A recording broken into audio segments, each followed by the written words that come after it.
Basically black hole کو اگر آپ نے سمجھنا ہے نا، اس کی امپورٹنس کو، تو آپ یوٹیوب کے اوپر بھی اس کی ویڈیوز بھی دیکھ سکتے ہیں. ویسے گوگل میں جا کے آپ اگر ویکیپیڈیا کو اسٹڈی کریں تو میں آپ کو آسان الفاظ میں سمجھا دیتا ہوں کہ بلیک ہول کی ڈسکوری کیا ہے.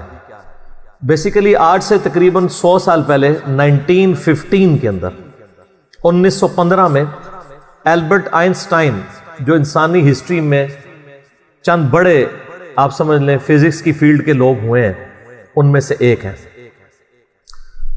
1879 میں یہ پیدا ہوئے اور 1921 میں انہیں نوبیل پرائز بھی دیا گیا فزکس کی فیلڈ میں، اور 1955 میں ان کی ڈیتھ ہوئی. اور فزکس کی فیلڈ میں ان سے بڑا کوئی سائنٹسٹ نہ ان سے پہلے گزرا ہے نہ ان کے بعد، بلکہ انہوں نے تو فزکس کا دھارا ہی بدل دیا. ان سے پہلے تو لوگ کنکلوڈ کر چکے تھے نیوٹن کو، لیکن انہوں نے آ کے جب تھیوری آف ریلیٹیوٹی کے اوپر ایک ریسرچ پیپر لکھا 1915 کے اندر 1915 میں، تو پوری دنیا کے اندر ایک ہلچل مچ گئی. وہ تو کہتے ہیں ہم فزکس کنکلوڈ کر چکے ہیں.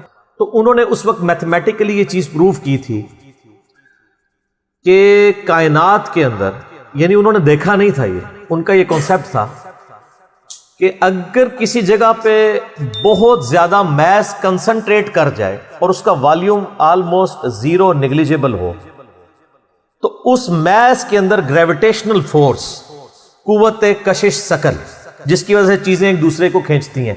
یہ میں گلاس جب یہاں سے چھوڑوں گا تو نیچے جائے گا، اوپر نہیں جائے گا، اس لیے کہ زمین اسے اپنی طرف کھینچ رہی ہے.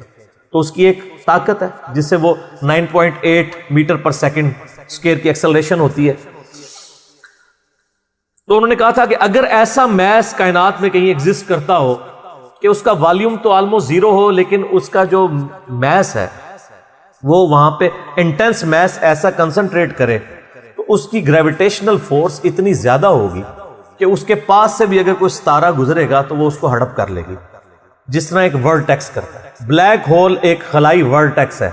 جس طرح سمندری بھنور ہوتے ہیں نا، جن میں بڑے بڑے بحری جہاز بھی ڈوب جاتے ہیں، چکر کھا رہا ہوتا ہے، کوئی بھی چیز کے قریب بھی ہے وہ اس کو پہلے سک کرتی ہے، پھر اندر ڈبو دیتی ہے، پھر ختم. اس طرح خلا کے اندر بھی ایسے ورٹیکس ہو سکتے ہیں جہاں پہ کنسنٹریٹڈ ماس ایگزسٹ کرتا ہو، اور وہ گریویٹیشنل فورس اتنی ہوگی کہ ایون لائٹ بھی اس میں انٹر ہونا تو وہ بھی اسکیپ نہیں کر سکتی، جو اس کائنات کی سب سے تیز ترین چیز ہے اور ایبسولوٹ کانسٹنٹ ہے. آئنسٹائن نے تو یہ بھی کہا نہ ٹائم کانسٹنٹ ہے نہ میس کانسٹنٹ ہے، سپیڈ آف لائٹ یہ کانسٹنٹ ہے، لیکن وہ بھی اس سے اسکیپ نہیں کر سکتی. اور سپیڈ آف لائٹ آپ کو پتہ ہے کتنی ہے؟ 300,000 یعنی 3 لاکھ کلومیٹر ایک سیکنڈ میں. روشنی اتنی تیز ہے کہ ایک سیکنڈ میں زمین کے 7 چکر کاٹ سکتی ہے. 1,86,000 میل فی سیکنڈ یا 3 لاکھ کلومیٹر فی سیکنڈ. زمین کا سرکمفرنس 40,000 کلومیٹر ہے، یعنی ایک طرف سے چلیں واپس آئیں 40,000 کلومیٹر ہے. تو ایک سیکنڈ میں روشنی زمین کے 7 چکر کاٹ سکتی ہے. اسی لیے کائنات کے فاصلے جو ہیں وہ روشنی کے اعتبار سے ماپے جاتے ہیں. یہ اتنے لاکھ نوری سال، وہ ایک نوری سال ہی بہت زیادہ ہوتا ہے. 1 لائٹ ایئر یہ ہے کہ روشنی ایک سال تک اسی رفتار سے چلتی رہے تو جتنا فاصلہ طے کرتی ہے. وہ تو آپ میرا ہو از اللہ والا لیکچر دیکھ لیں، مسئلہ 60، اس میں میں نے پھر بتایا کہ کائنات کے فاصلے کتنے ہیں. تو آج ہم بلیک ہول کے اوپر بات کر رہے ہیں. تو وہ بلیک ہول کا ان کا ایک کانسیپٹ تھا کہ ایسا اگر ہو تو ہو جائے گا. پھر سائنٹسٹ نے اس پہ کام کرنا شروع کیا. آپ ہسٹری دیکھیں کرتے کرتے 3-4 سال پہلے سے انہوں نے ابھی وہ اس کے اوپر، یعنی دنیا میں جتنی ٹیلیسکوپس تھیں بڑی بڑی 8 ٹیلیسکوپس انہوں نے فٹ کی، جو کئی یعنی سالوں تک وہ امیج لیتی رہی ہیں. وہ امیجز جوڑ کے تو انہوں نے بہرحال ایک بلیک ہول ایسا دریافت کر لیا ہے کہ جو واقعی جہاں پہ یہ پوری کہکشائیں بھی غائب ہو جاتی ہیں.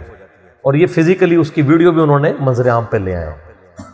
تو سر یہ تو کریشن ہے نا جی، اصل تو ان ساری چیزوں کے پیچھے کریٹر ہے. God is the only explanation of all the physical phenomena in this universe.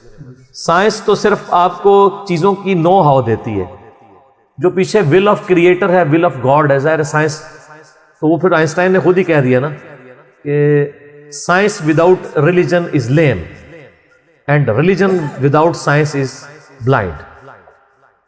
تو یہ بلیک ہول کی دریافت بہت بڑی دریافت ہے. باقی جو لوگ اس کو دھکے سے وہ قرآن پاک کی آیات میں فٹ کرنے کی کوشش کرتے ہیں وہ ساری ہماری اسیسمنٹس ہیں. اس طریقے سے ایک جس طرح سورۃ الواقعہ میں آیت وہ لے کے آتے ہیں نا، فلا اقسم بمواقع النجوم وانه لقسم لو تعلمون عظیم، میں قسم یاد فرماتا ہوں ان جگہوں کی جہاں پہ ستارے ڈوبتے ہیں، اور کاش تم جانتے ہوتے کہ یہ کتنی بڑی قسم ہے جو ہم نے یاد فرمائی ہے. تو بعض لوگوں نے اس آیت کو بلیک ہول کے ساتھ ریلیٹ کیا کہ ستاروں کے ڈوبنے کی جگہ وہ بلیک ہولز ہیں جہاں پہ پوری پوری کہکشائیں غائب ہو جاتی ہیں. مے بھی ایسا ہو بھی سکتا ہے. جو پرانے مفسرین ہیں وہ اس کو ستاروں کی منازل کہتے ہیں. تو میرا موقف یہ ہے کہ قرآن پاک کی آیات آفاقی ہیں. ہمارے پرانے مفسرین کو اگر کوئی باتیں سمجھ نہیں آئی ہیں نا کسی مسئلے میں، اور ان کی جو اتنی آبزرویشن تھی اس میں ہی وہ فٹ کرتے تھے، وہ اپنی جگہ ٹھیک تھے. آج اگر کوئی نئی ڈسکوری ہوگی ہم اس میں اس لیے فٹ کرتے ہیں کہ اللہ تعالیٰ نے قرآن پاک کو قیامت تک کے لیے مسلمانوں یا انسانیت کی رہنمائی کے لیے رکھا ہوا ہے. ہر آنے والا وقت قرآن پاک کی نئی چیزیں لوگوں کے سامنے لے کے آئے گا. یہ جو علق کا ترجمہ ہمارے پرانے لوگ کیا کرتے رہے، اقرأ بسم ربک الذی خلق خلق الانسان من علق، تو وہ بعض لوگ پہلے ترجمہ کرتے تھے قرآن یعنی انسان کو اللہ تعالیٰ نے خون کی پھٹک سے پیدا کیا. حالانکہ علق کا یہ کوئی ترجمہ عربی کے اندر اس کے لیے کوئی لٹریچر کی بنیاد نہیں ہے. علق تو عربی میں کہتے ہیں سسپینڈڈ چیز کو، لٹکی ہوئی چیز. معلق اردو میں بھی ہم لفظ استعمال کرتے ہیں. اور اسی طریقے سے علق کا ترجمہ آج کے ایک یعنی ماڈرن دور میں عربک میں لیچ کے لیے بھی استعمال ہوتا ہے، جونک جو ہوتی ہے. اور اس کی اگر شکل کو دیکھیں آپ، یعنی جو ایمبریو ہے رحم مادر میں، وہ انیشلی سسپینڈڈ فارم میں لیچ کی شکل میں ہوتا ہے. تو اب جو نئے لوگ ترجمہ کر رہے ہیں وہ کہہ رہے ہیں ہم نے جونک نما سسپینڈڈ چیز کی حالت میں رحم مادر میں بچے کو، جنین کو، ایمبریو کو رکھا. تو وہ کہتے ہیں یہ تو پرانے والوں کو تو پتا تھا، پرانوں کو نہیں، لیکن اللہ کو تو پتا تھا نا. اور اللہ نے اس چیز کو قرآن پاک میں ایڈریس کیا ہے. سورہ حامیم سجدہ کی آخری آیات ہے، سَنُرِيهِمْ آیَاتِنَا فِي الْآفَاقِ وَفِي أَنفُسِهِمْ حَتَّى يَتَبَيَّنَ لَهُمْ أَنَّهُ الْحَقُّ، ان قریب ہم زمین و آسمان میں اور تمہاری جانوں میں تمہیں ایسی نشانیاں دکھا دیں گے کہ تم پکار اٹھو گے، تم پہ یہ بات کھل جائے گی کہ قرآن حق ہے، خدا کی ذات حق ہے.